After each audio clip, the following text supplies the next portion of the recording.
La ola de asesinatos que últimamente está asolando el tercio este de la nación está siendo llevada a cabo por unas extrañas criaturas que devoran la carne de sus víctimas.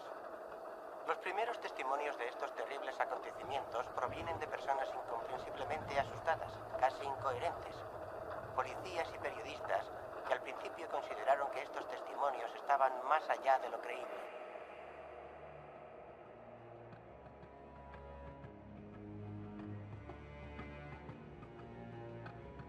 Stephen King dijo: "Con La Noche de los Muertos Vivientes, el cine de terror cambió para siempre".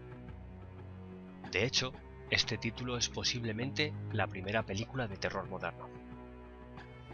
En el cine y en la literatura se debe procurar seguir un criterio y una cronología. No se puede degustar las obras de forma desordenada ya que produce confusión. Si el espectador ve esta película después de visionar los títulos de los últimos años, puede resultar anticuada, es evidente. Pero si se revisa la cinta con la debida atención, el espectador se verá envuelto en una atmósfera angustiosa que pocas películas logran transmitir. Sin duda estamos ante una película de culto.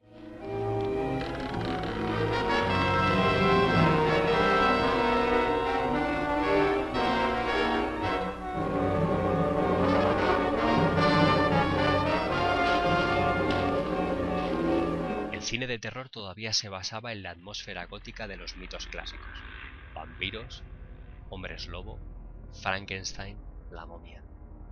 Aunque ya existían películas de zombies anteriores a esta, hasta la fecha, la inserción de cadáveres reanimados que se había realizado en el cine hacía referencias cultas a cierto exotismo de la magia negra y el vudú.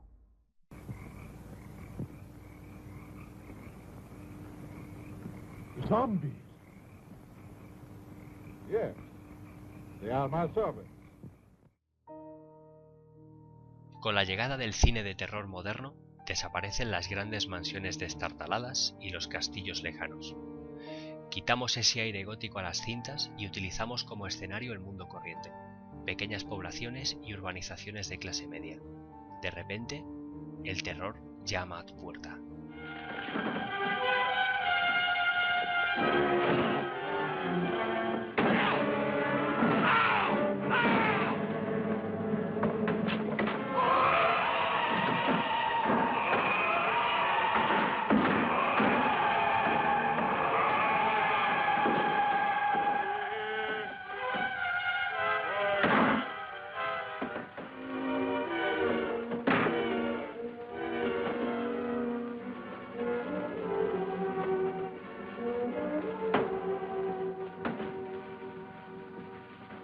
La película El último hombre sobre la Tierra, basada en la novela Soy Leyenda, protagonizada por Vincent Price, deja entrever la antesala del cine de zombies. En esta cinta podemos ver a un vampiro lento y zombificado que se movía en enjambres, acechando la casa de un enloquecido Robert Neville.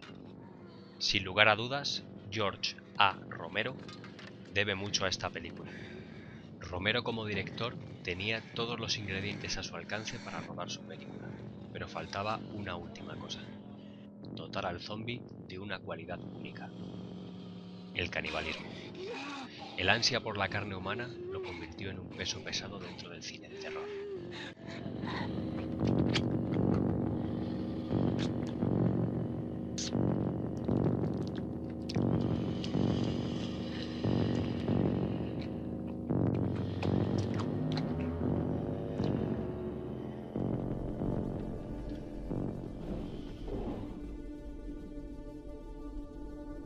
La trama es sencilla. 6 desconocidos se encuentran encerrados en una casa asediada por un ejército de muertos vivientes. Los noticiarios no dan una explicación, solo dan consejos de cómo acabar con la amenaza. La situación es clara: deben cooperar entre ellos para poder sobrevivir. Esta sencilla trama, los supervivientes, los zombies y la casa, es el reflejo de la lucha de clases de la América contemporánea. Esta sencilla trama esconde una metáfora de la sociedad. Habla de un individualismo extremo y paranoico. El espectador conecta con el tipo de terror que propone la película. Una conexión de esponja que convierte en pánico la menor aproximación de un vecino.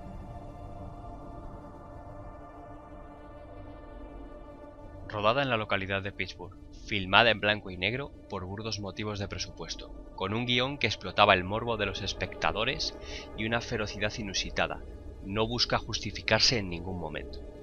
Romero, con 28 años, hizo un trabajo sensacional, compensando el bajo presupuesto con ilusión, ganas y calidad. El resultado fue uno de esos casos en los que el ingenio suplió con creces las carencias presupuestarias. Gracias a la estética semidocumental y a la realización del director, que supo sacar el mayor partido posible a sus actores, la cinta no defrauda en ningún momento al espectador.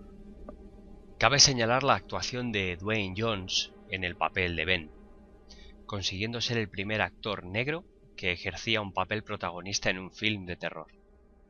Estados Unidos vivía una época de lucha y segregación racial, convirtiendo este hecho en un hito dentro del cine.